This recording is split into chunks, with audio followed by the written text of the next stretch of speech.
this point.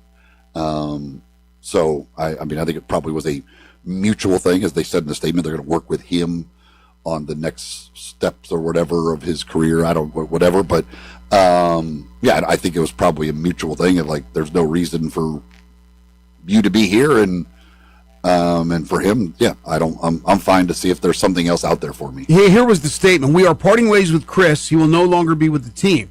We will work with him, as you said, on the next step of his career. Chris is a legendary Clipper who has had a historic career. I want to make one thing very clear. No one is blaming Chris for our underperformance. I accept responsibility for the record we have right now. There are a lot of reasons why we've struggled. We're grateful for the impact Chris has made on the franchise. Jay Ham, can Chris Paul help out any contender that comes to mind for you?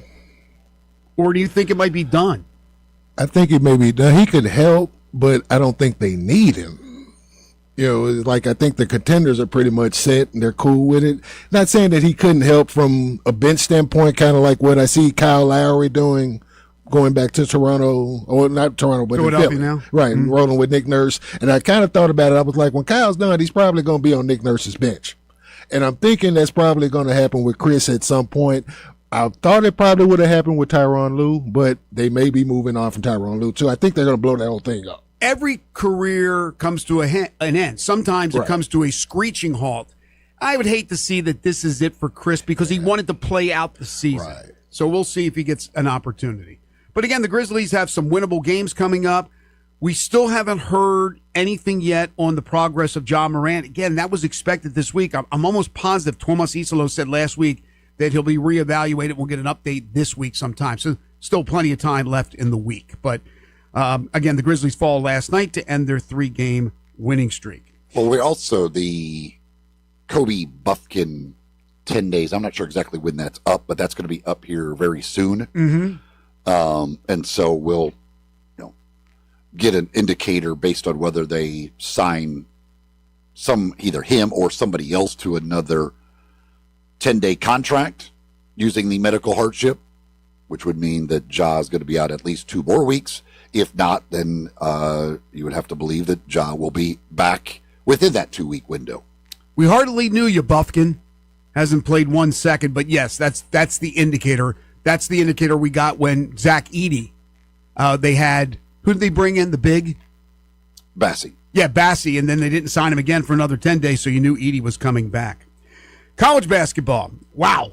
Last night, just the start of the SEC ACC Challenge, because tonight will be day number 2 or night number 2 as far as that is concerned. Good start for the ACC. Yeah, much better than last year. That is for sure. A couple of really nice wins for them with Syracuse knocking off Tennessee. That was a big win for them. And then a couple of really good matchups last night. The Duke Florida game was absolutely outstanding. And down the stretch of that one, just fun to watch. And tell you what, Cameron Boozer is every time I watch him play, I get more impressed by him. But 29 more points, 6 rebounds. The guy does it all. And then Isaiah Evans hits the big 3 after he'd missed his first 7 threes of the game. Mm-hmm. No, not even hesitating.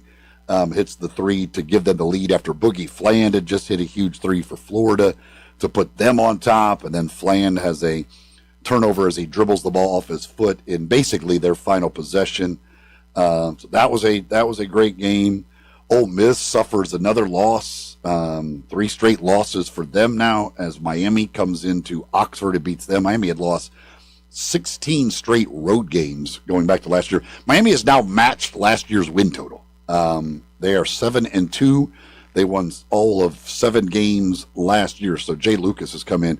Now this is their best win by far. They haven't beat a bunch of great teams, but they do have 7 wins now already on the year. And Chris Beard was not a happy camper after the game last night. And in the second half of the game, he threw basically everybody and everything he could out there. The floor they were playing. And as he said after the game, when they asked about improving effort, he said, "We will play new players. We will play different players. We did it in the second half. We will do that." He said, "Effort will be corrected."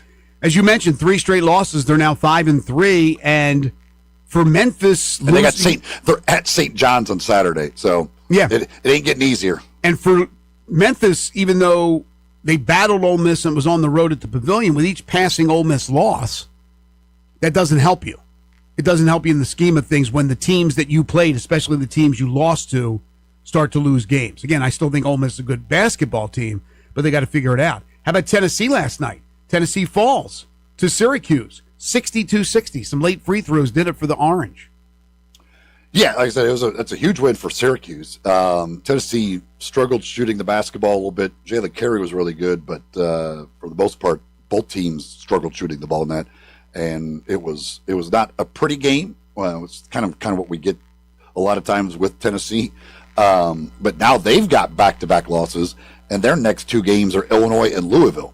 So Tennessee could be looking at a 4-game losing streak if they don't get things figured out a little bit as far as shooting the basketball goes. Nice win for North Carolina. They win at Rupp as Kentucky now is 5-3, 67-64. The Heels will go to 7-1.